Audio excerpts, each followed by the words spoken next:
मुख्यमंत्री झाल्याच्या नंतर देवेंद्र फडणवीस आज पहिल्यांदाच नागपूरमध्ये दाखल होत आहेत। फडणवीसांच्या स्वागतासाठी भाजपने जय्यत तयारी सुद्धा केली आहे।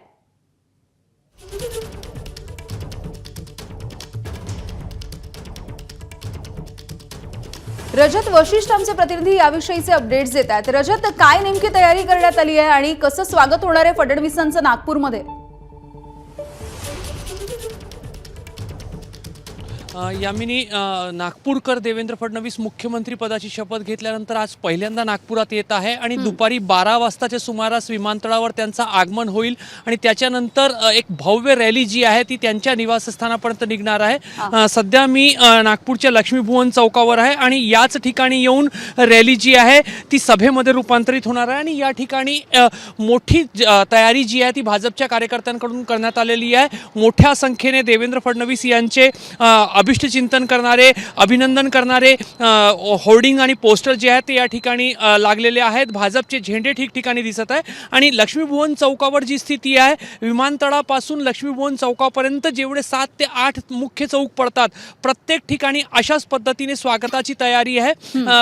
नागपूरमध्ये भाजपचे 6 वेगवेगळे मंडळ आहेत, प्रत्येक विधानसभा क्षेत्राप्रमाणे मंडळ आहेत आणि वेगवेगळ्या चौकावर वेगवेगळ्या मंडळातील जे कार्यकर्ते आहेत ते स्वागत करणार आहेत। त्यामुळे निश्चित ठिकाणी निश्चित मंडळ, निश्चित क्षेत्राचे कार्यकर्ते स्वागत करणार आहेत, अशा पद्धतीचं नियोजन करण्यात आलेलं आहे। सोबतच काही महत्त्वाच्या चौकांवर लाडक्या बहिणींकडून, भाजपच्या महिला कार्यकर्त्यांकडून आणि सामान्य ज्या महिला नागपूरकर मतदार आहेत त्यांच्याकडूनही स्वागत केलं जाणार आहे। त्यामुळे एक मोठा स्वागत, एक शक्ती प्रदर्शन आणि एक जल्लोष जो आहे तो आज नागपुरात होताना दिसेल। समोर तुम्ही जो मंच पाहताय याच ठिकाणी दुपारी 2 ते 2:30च्या सुमारास जी रॅली आहे ती पोहोचेल आणि त्यानंतर सभेमध्ये रूपांतरित होईल आणि या ठिकाणी मुख्यमंत्री देवेंद्र फडणवीस भाजप कार्यकर्त्यांनी नागपूरकरांना संबोधित करतील।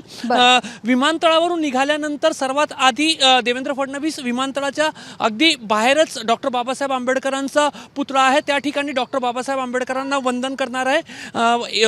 विमानतळाच्या बाहेर डॉक्टर हेडगेवार यांचं एक छोटा स्मारक आहे, त्या ठिकाणी ते वंदन करणार आहे। त्या ठिकाणापासून ही रॅली सुरुवात होईल। तर एक जोरदार तयारी भाजपकडून करण्यात आलेली आहे आणि जवळपास 2 ते 3 तास ही रॅली विमानतळापासून देवेंद्र फडणवीस यांच्या त्रिकोणी पार्कपर्यंतच्या घरापर्यंत जाईल असं वाटतंय सध्या तरी।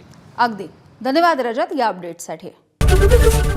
एबीपी माझा, उघडा डोळे बघा नीट।